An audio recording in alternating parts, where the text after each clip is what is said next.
俄罗斯攻击乌克兰引起国际社会不满，联合国大会伫2月28日召开特别紧急会议。乌克兰驻联合国的大使伫会议中公布一段俄罗斯少年的阿兵哥伫阵亡前甲亲人最后的通话，讲到俄罗斯上级的军官要求因杀害这个乌克兰平民百姓，和全世界见识到战争的无情。联大将伫今日表决，敢要通过决议案，要求俄罗斯马上为俄罗斯这个乌克兰来撤军。这个俄罗斯外交部长呢，伫会议中发言的时，来自各国几百位外交官拢受起来离席，表示因的不满。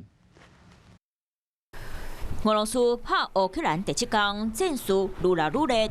战争到底有偌无情？乌克兰驻联合国大使基斯利茨。嗨，我是庄宇杰，想要看到更多的新闻内容吗？赶快订阅华视新闻的 YouTube 频道，并且开启小铃铛，跟着宇杰一起看新闻吧。